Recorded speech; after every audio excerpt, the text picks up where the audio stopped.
بسم اللہ الرحمن الرحیم۔ السلام علیکم۔ اللہ تعالیٰ نے حضرت محمد صلی اللہ علیہ وسلم کو سب سے اعلیٰ، سب سے اجمل، سب سے افضل، سب سے اکمل، سب سے انور، سب سے انسب پیدا فرمایا۔ تمام کلمات مل کر بھی آپ صلی اللہ علیہ وسلم کی شان کو بیان کرنے سے قاصر ہے۔ اگر سارے جہاں کے جن و انس مل کر بھی خاتم النبیین صلی اللہ علیہ وسلم کی شان مقدس اور سیرت طیبہ کے بارے میں لکھنا شروع کر دے تو زندگیاں ختم ہو جائیں گی، مگر رسالت آپ صلی اللہ علیہ وسلم کی شان کا کوئی ایک باب بھی مکمل نہیں ہو سکے گا۔ آج ہم آپ کو رسول اللہ صلی اللہ علیہ وسلم کے حسن و جمال اور اسوہ حسنہ کا ایک عجیب واقعہ سنانے والے ہیں کہ آپ صلی اللہ علیہ وسلم کے حسن و جمال کو دیکھ کر کیسے قافلوں کے قافلے اسلام میں داخل ہو جایا کرتے تھے۔ اس سے پہلے کہ ہم آپ کو نبی کریم صلی اللہ علیہ وسلم کی زندگی کا یہ واقعہ بتائیں، ہم آپ کو حسن مصطفیٰ صلی اللہ علیہ وسلم کی ایک جھلک دکھاتے ہیں، چونکہ مائی حلیمہ نے اپنے الفاظ میں بیان فرمائے ہیں۔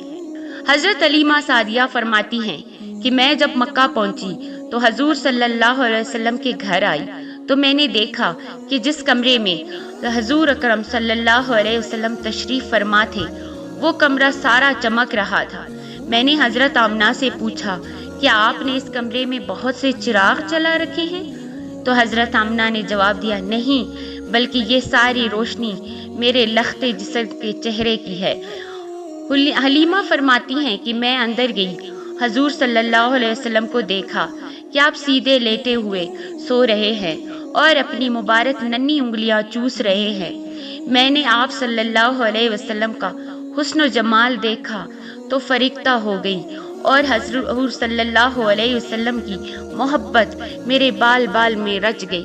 پھر میں حضور صلی اللہ علیہ وسلم کے سر انور کے پاس بیٹھ گئی اور حضور صلی اللہ علیہ وسلم کو اٹھا کر اپنے سینے سے لگانے کے لیے ہاتھ بڑھایا تو حضور صلی اللہ علیہ وسلم نے اپنی چشمان مبارک کھول دی اور مجھے دیکھ کر مسکرانے لگے۔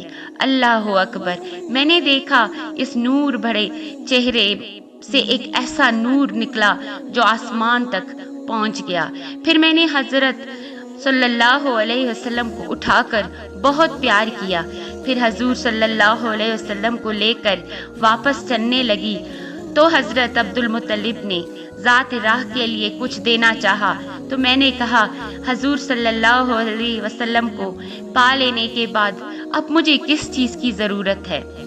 حضرت حلیمہ فرماتی ہیں کہ جب میں اس نعمت عظمیٰ کو اپنی گود میں لے کر باہر نکلی تو مجھے ہر چیز مبارکباد کی آوازیں آنے لگی کہ اے حلیمہ، رضات محمد صلی اللہ علیہ وسلم کو تجھے مبارک ہو۔ پھر جب میں اپنی سواری پر بیٹھی تو میری کمزور سواری میں بجلی جیسی طاقت پیدا ہو گئی کہ وہ بڑی بڑی توانا اونٹنیوں کو پیچھے چھوڑنے لگی۔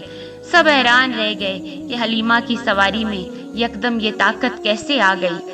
تو سواری خود بول پڑی، میری پشت پر اولین و آخرین کے سردار محمد صلی اللہ علیہ وسلم سوار ہیں۔ انہی کی برکت سے میری کمزوری جاتی رہی اور میرا حال اچھا ہو گیا۔ یہ تھی ایک جھلک رسول اللہ صلی اللہ علیہ وسلم کے حسن و جمال کی جو پہلی نظر میں ان کی رضائی والدہ نے دیکھی۔ چلیے اب آپ کو رسول اللہ صلی اللہ علیہ وسلم کے حسن و جمال کا ایک عجیب واقعہ سناتے ہیں جو کہ امام زرقانی رحمۃ اللہ علیہ یوں بیان فرماتے ہیں۔ کہتے ہیں کہ حضور اکرم صلی اللہ علیہ وسلم سیر کرتے ہوئے باہر کسی جگہ تشریف لے گئے۔ مدینہ منورہ سے کچھ فاصلے پر وہاں ایک قافلے میں پڑاؤ کیا ہوا تھا۔ آقا صلی اللہ علیہ وسلم نے اونٹ دیکھے تو ایک سرخ رنگ کا اونٹ پسند آ گیا۔ آپ صلی اللہ علیہ وسلم نے پوچھا، بیچتے ہو انہیں؟ انہوں نے کہا، جی بیچتے ہیں۔ فرمایا، کتنے کا؟ انہوں نے کہا، اتنے کا۔ سودا طے ہو گیا۔ حضور صلی اللہ علیہ وسلم نے فرمایا کہ میں سیر کرنے آیا تھا، اونٹ پسند آ گیا، میں نے باقاعدہ خریداری کے لیے نہیں آیا تھا، اس لیے دے دو، قیمت بھجوا دوں گا۔ انہوں نے کہا، منظور ہے۔ حضور صلی اللہ علیہ وسلم نے اونٹ ہمراہ اور چل دیے۔ جب تک حضور صلی اللہ علیہ وسلم نظر آتے رہے وہ دیکھتے رہے، جب نظروں سے اوجھل ہو گئے تو دل پر ہاتھ رکھ کر بیٹھ گئے۔ تھوڑی دیر بعد ایک دوسرے سے پوچھنے لگے، ایک شخص آیا اور اونٹ ادھار لے گیا، تم سے کسی نے پتہ ہی نہیں پوچھا؟ جب سودا نقد ہو تو پتہ پوچھنے کی ضرورت نہیں ہوتی، لیکن ادھار دے دیا جائے اور کوئی جان پہچان بھی نہ ہو یا کوئی ضامن بھی نہ ہو اور نہ ہی کوئی چیز گروی رکھی جائے تو ایسے میں اتنا قیمتی اونٹ ہم نے دے دیا اور پتہ بھی نہیں پوچھا۔ کوئی پتہ ہی پوچھ لیتا، کسی کو ہوش نہ رہا۔ کسی نے کہا، یار جب وہ بات کرتا تھا تو منہ سے پھول جھڑتے تھے، میں تو سب یہی دیکھتا رہ گیا۔ دوسرے نے کہا، یار میں اس کی آنکھیں دیکھتا رہ گیا۔ تیسرے نے کہا، میں تو اس کی مسکراہٹ کو دیکھتا رہا۔ کہنے لگے، وہ اپنے حسن کا جادو جگا کر قیمتی اونٹ ہتھیا کر لے گیا ہے۔ قافلے کے سردار کی بیوی جو اب تک خاموش بیٹھی تھی، خیمے کا پردہ اٹھا کر کہنے لگی، میں ضمانت دیتی ہوں۔ سب نے کہا، کیا تو جانتی ہے؟ کہاں جانتی، میں بھی نہیں۔ پھر ضمانت کیسے دیتی ہے؟ کہا، جب تم سودا کر رہے تھے تو میں نے خیمے کی اور سے اس کا چہرہ دیکھا۔ اتنے حسین چہرے والا جھوٹ نہیں بول سکتا۔ اتنے میں حضور صلی اللہ علیہ وسلم کے غلام آ گئے، اونٹ کی قیمت بھی ادا کی اور سارے قافلے والوں کو رات کا کھانا بھی پیش کیا۔ وہ عورت پکار اٹھی کہ دیکھا، یہ شخص جتنا خوبصورت حسین تھا، سیرت کا بھی اتنا ہی حسین نکلا۔ وہ سارا قافلہ کلمہ طیبہ پڑھ کر مسلمان ہو گیا۔ آپ صلی اللہ علیہ وسلم کائنات کا مجموعہ حسن ہیں۔ آپ صلی اللہ علیہ وسلم کا قد نہ زیادہ لمبا تھا اور نہ پست، ماتھا کشادہ تھا، سر بہت خوبصورتی کے ساتھ پڑا تھا۔ آپ صلی اللہ علیہ وسلم کے بال نیم گنگرالے تھے۔ آپ صلی اللہ علیہ وسلم کی بھنور گول خوبصورت تھی، جہاں وہ ملتی ہے وہاں بال نہ تھے۔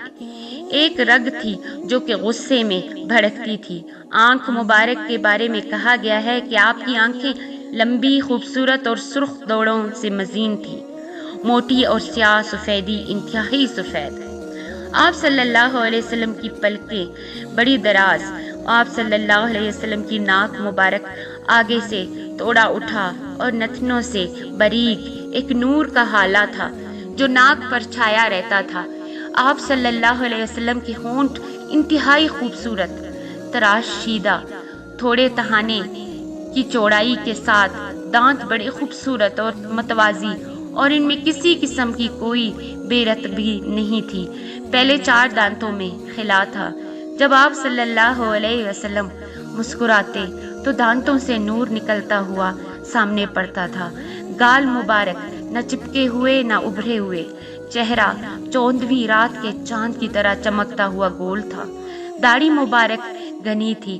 مختلف روایات کو ملا کر یہ نقشہ آپ صلی اللہ علیہ وسلم کے خد و خال کا آپ کے سامنے پیش کیا گیا۔ امید ہے کہ آپ کو ہماری یہ کاوش پسند آئی ہوگی۔ اللہ تعالیٰ قرآن مجید میں ارشاد فرماتا ہے، اے محبوب صلی اللہ علیہ وسلم، ہم نے آپ کے ذکر کو بلند کر دیا۔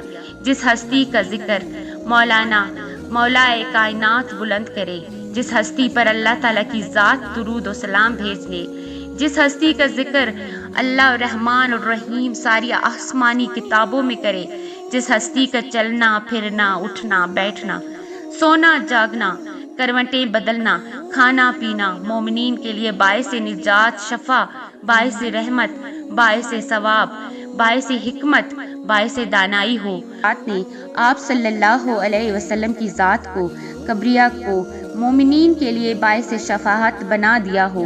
اسی ہستی کا مقام اللہ اور اللہ کا نبی رسول اللہ صلی اللہ علیہ وسلم جانتے ہیں۔